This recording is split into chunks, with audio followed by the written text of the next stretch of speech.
Depuis le début, ce qu'on voit, c'est que l'épidémie, elle est évolutive. Et donc, la réponse des pouvoirs publics, la réponse du gouvernement, elle doit être également évolutive. C'est vrai en matière économique. Nous sommes mobilisés avec Bruno Le Maire, Agnès Pannier-Runacher aux côtés des filières, et pour ma part, la filière du tourisme. Bien sûr. Et naturellement, les mesures que nous avons prises lundi... ne sont pas les mêmes aujourd'hui, c'est ce que vous nous dites ? Pas ça. Ce que je dis, c'est que nous avons pris des mesures lundi et que pour certaines d'entre elles, nous les avons renforcées encore aujourd'hui. Je vous prends un exemple. Lundi, nous avions annoncé le fait que l'État, à travers BPI, garantirait à hauteur de 70% les prêts pour que les entreprises puissent faire face à leurs problèmes de trésorerie.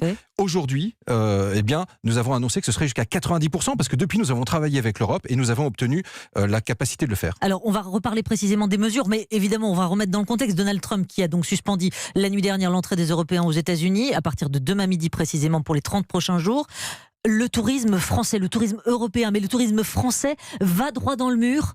Jean-Baptiste Lemoyne. Le tourisme français est affecté par toute cette situation. J'ai reçu mardi le comité de filière tourisme. Je reçois demain effectivement un certain nombre d'entreprises du secteur touristique, également les croisiéristes, parce que nous faisons face à quoi ? À des annulations. Les tours opérateurs ont des annulations de l'ordre de 60 à 70%. L'hôtellerie-restauration est touchée pour 81 à 85% des établissements. Faisons un zoom juste sur Air France, la compagnie Air France qui va être très impactée, ça va être cataclysmique parce que les vols vers les États-Unis, c'est aussi le gros de son trafic. Est-ce qu'on sait déjà quantifier en Bien pourcentage ? sûr. Alors, Bruno Le Maire rencontre Ben Smith dans les prochaines heures, donc tout cela va être affiné. Mais naturellement, les États-Unis, c'est à peu près 20%. Enfin, l'Europe, c'est 20%, je dirais, des touristes américains qui viennent en Europe. Donc, c'est une part importante.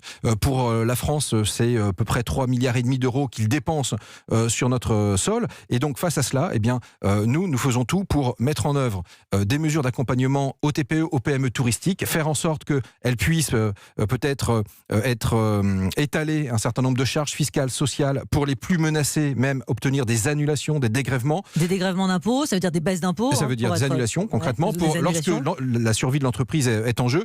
Et le recours au chômage partiel, est-ce que ça, aujourd'hui, c'est sur la table et est-ce que vous allez topper ? C'est hyper important. On a facilité le recours au chômage partiel ou à l'activité partielle. Avant, il fallait 15 jours pour obtenir l'autorisation. Maintenant, on donne l'autorisation en 48 heures.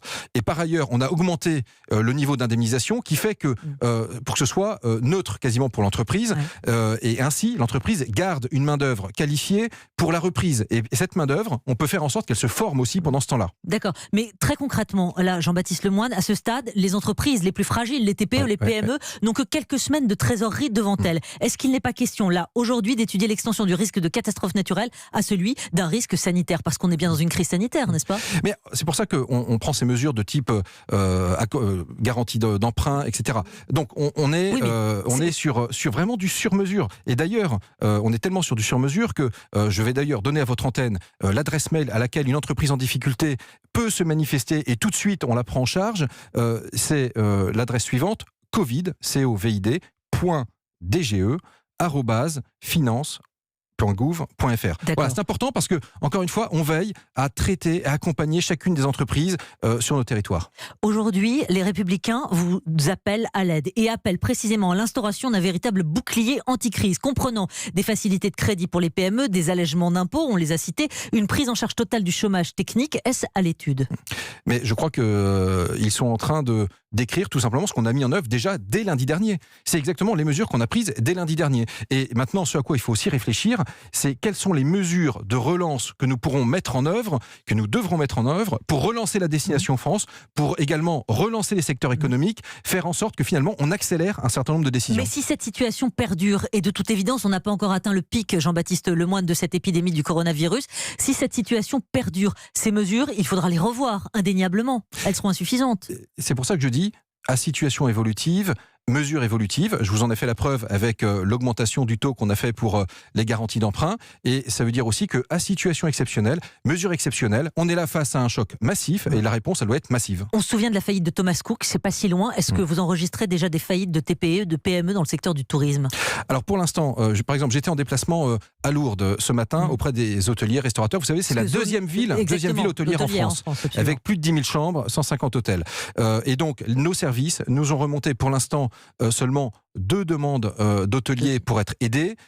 Donc, pour l'instant, ça semble contenu, mais attention, il y a une dynamique qui est là, et on le voit, le nombre de demandes, par exemple, pour le chômage partiel, a été multiplié par 4 par rapport à la semaine dernière. Donc, on voit bien qu'on est au début d'un processus qui peut être long, massif, et face à ça, notre réponse, elle doit être également massive, forte, pour préserver notre outil, pour préserver nos industries, et notamment les industries touristiques. Donc demain, Jean-Baptiste Lemoyne, vous recevez le responsable du secteur, du secteur du tourisme. Outre les mesures qu'on vient d'énoncer là, il y a des demandes qui vous sont formulées auxquelles vous n'êtes pas en mesure de répondre aujourd'hui ? Alors non, par exemple, il y a une demande qui était formulée d'un fonds de solidarité. Et donc cette mesure, nous l'avons mise à l'étude avec Bruno Le Maire, et lundi prochain, nous serons en mesure d'annoncer les contours de cette solidarité et de ce fonds pour aider les plus petites structures, celles qui ont la trésorerie la plus fragile. Donc vous nous dites, en tout cas à ce stade, je me permets de vous reposer la question, si l'extension du risque de catastrophe naturelle à celui d'un risque sanitaire est sur la table, vous nous dites non, pas pour l'instant. Pour l'instant, nous sommes sur d'autres pistes. Pourtant, c'est une crise sanitaire que nous vivons, Jean-Baptiste Lemoyne. Ce que je veux dire, c'est que... Non, mais je vous pose la question, est-ce que c'est une crise sanitaire ? Bien sûr, c'est une crise sanitaire. Mais nous mettons en place un certain nombre d'outils pour répondre à la fois sur le côté sanitaire et puis sur le côté économique. C'est tous les éléments fiscaux que j'ai évoqués, également les éléments de trésorerie. Naturellement, on demande à ce que les banques soient très compréhensives. La médiation du crédit est activée. Et donc, encore une fois, que les gens n'hésitent pas à se manifester. On est là, on va les prendre en charge, on les aide. Et on va relayer l'adresse sur le site Europe 1, bien sûr. Merci beaucoup, Merci à vous. Jean-Baptiste Lemoyne, d'être venu ce soir sur Europe 1.